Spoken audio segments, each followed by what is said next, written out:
otoridad at ang investigador magkakapit-bisig para mapanagot ang mga nagbebenta ng mantikang ng kikitata.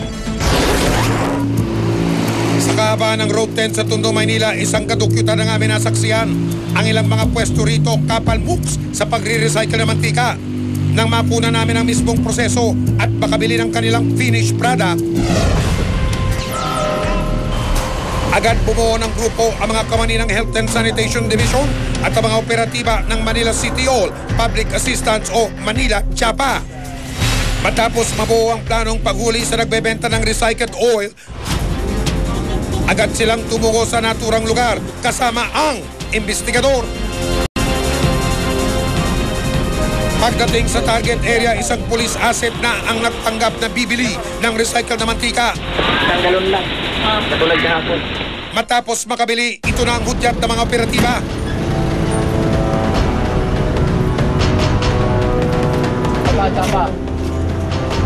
Huli sa aktong nagbebenta ang mag-asawang sina Romeo at Josephine Arma. Ito po ang inyong binento. Ito po yung pera. Hindi po kayo nagpipilit kaya gusto niya magpilit. Ayaw nga namin ng gano'n. Kayo na po. In-inspeksyon din ang kanilang pinaglalagyan ng mga mantika. Natuklasan din sa mismong loob na ng kanilang bahay na kaimbak ang mga ito. Matapos matakip ang mag-asawa, nagsagawa ng isang random inspection ang mga kamani ng Health and Sanitation sa lugar. Isang katabing bodega ang napansin ng mga operatiba at agad itong in-inspeksyon. At ang mayari nito, si Kagawad Albert Buwan na maayos namang umarap sa amin. Agad niyang pinapasok ang inspection team at ang mga operatiba. Ay, di po kami nagbebenta. Paliwanag niya, hindi raw niya binebenta ang mga used oil na ito para ipanluto ng pagkain para sa tao. Ay, di po. Sa pitch po sa Bulacan. Opo, kain po ng isda. Opo, yan po. Ganyan lang po sa isda, sa baboy. Pero po sa tao, mayaman na sana ako, milyonaryo na sana ako, hindi na po yung anak ko yung magtatrabaho. Di ba? Pero nang hanapan ng kaukulang papeles para sa pagbebenta ng mantika, hindi pala kompleto ang mga ito. Isang tinatawag na sanitary order ang binigay ng mga operatiba ng Health and Sanitation kay Kagawad Albert Buwan. Nakasaad dito na kailangan niyang ayusin at linisin ang bodegang imbaka ng mantika. Yung permit po ninyo, parang lumalabas ano po siya. Retail General Merchandise. Wet and dry, di ba? Use po rin daw. Tama po ba? Dapat po yung nakalagay ka. Hindi, pag sa 2013, mag-ring ko po, gano'n ang gagawin ko. Paggawa di talagang ngayon kasi business ni Retail. So, dapat Sa akin naman kasi, kaya hindi naman ako gano'ng nagpo-focus. Mahina ako yun. Ako lahat, pero mahina rin. Hindi, okay lang naman kasi sinasabi ko naman ito doon. Pero kung ano yung sinasabi nyo, gagawin ko naman. Hindi rin nakaligtas sa mata ng mga operatiba ang mga mantika sa tapat ng isang bahay na ito. Kaya agad nilang ipinatawag ang may-ari ng pwesto. Pero walang humarap sa amin. Matapos ang matagal na pag-iintay, tinugo ng mga operatiba ang bahay ng kanilang barangay chairman. Sa kanya namin na pag-alamang ang bahay palang pinanggalingan namin ay pag-aari ni Ronald Simbiling, isang kagawad din ng barangay. Kumuha sila ng permit para mag-apply doon sa City Hall. So, hindi ko na alam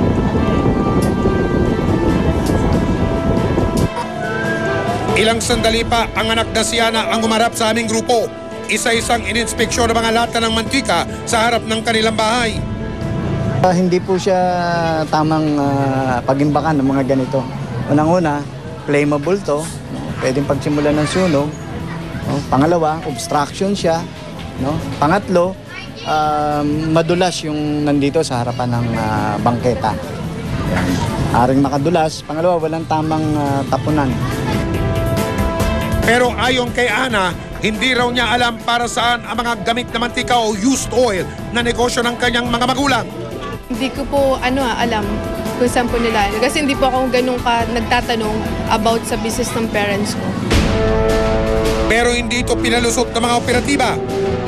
Unang-una po, sa makikita natin, obstruction na po yung mga mantika na nandito sa harapan ng kanilang bahay. Pangalawa, yung mga nagkalat na mantika dito sa harapan. Ito ay labag din sa PD 856 Sanitation Code. Yung mga basura po na yan, dapat po wala po yung mga ganyang, lalo na po ito ay nasa daan, nasa sidewalk.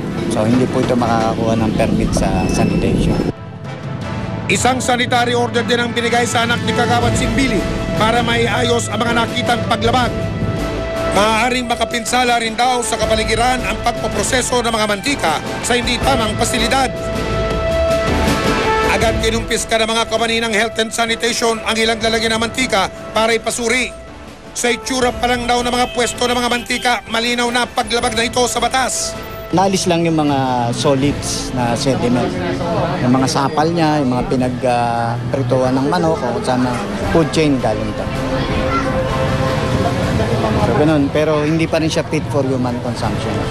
Ipatatawag din nila sa opisina ang mga may-ari ng mga mantikaan na sila Kagawad Albert Buwan at Kagawad Ronald Simbling para sa mas malalim pang investigasyon. Maaari raw maharap sa mas mabigat na parusa ang sino mang mahuhuli nilang nagbebenta ng used oil para ipanluto.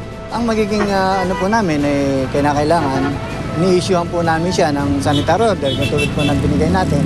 Pangalawa, kinakailangan na bibigyan natin siya na hindi niya masunod yung mga ano po ng batas ay bibigyan po natin ng cease and desist order para mahinto po yung pag-negosyo po ng ganitong klase.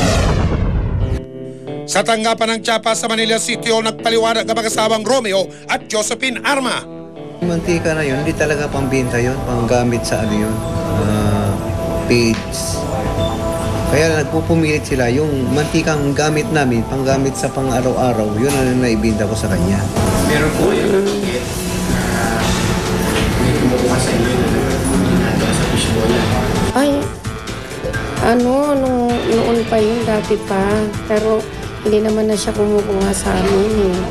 Nako, ma'am, matagal na ba sa inyo wala pang isang araw ang nakalipas? Oo, alam namin na bawal magbinta ng yung use na. Kailangan kumuha talaga ng business permit. Mahaharap din sa magkapatong na kaso ang mag-asawang nahuling nagbebenta ng gamit na mantika. Kakasuhan natin sila ng Health and Sanitation Code of the Philippines, no? At saka kakasunuhan din natin sila ng violation ng RA 7394, which is the Consumer Act of the Philippines. Pwede silang makulong ng less than 5 months, but less than 6 months rather, but not more than 5 years, and a fine of not less than 1,000 pesos. Isang batas ngayon ang isinusulong sa bababang kapulungan para tuluyang sugpuin ang ganitong uri ng mga negosyo. Ang House Bill 5957 o ang Anti-Used Cooking Oil Act. Alam po ninyo, marami na pong natanggap yung mga reklamo, una sa lahat sa ating mga consumers, na nakakabili po sila ng mga kala nila bagong mantika, yung pala luma na. Sa Consumer Act po, ito ay pagproteksyon po ng ating mga consumers. Very general, walang definite product. Dito po sa ating panukala, ito ay sinesentro po natin dito sa used cooking oil. Ang panukalang to ay gagamitin lang po ang ating used cooking oil, itong mga mantika, para sa industrial purposes or uses. Dito po ay i-recycle para maging isang biodiesel, maging lubricant, maging paggamit po sa sabon o ano pa mang industrial use, at hindi po pwede para sa human consumption. Inuulit po namin mga kapuso, hindi masama ang magnegosyo basta naaayon lang ito sa batas dahil hindi tama ang kumita sa paraang hindi patas sa iba, lalo kung buhay at kaligtasan na ang nakataya.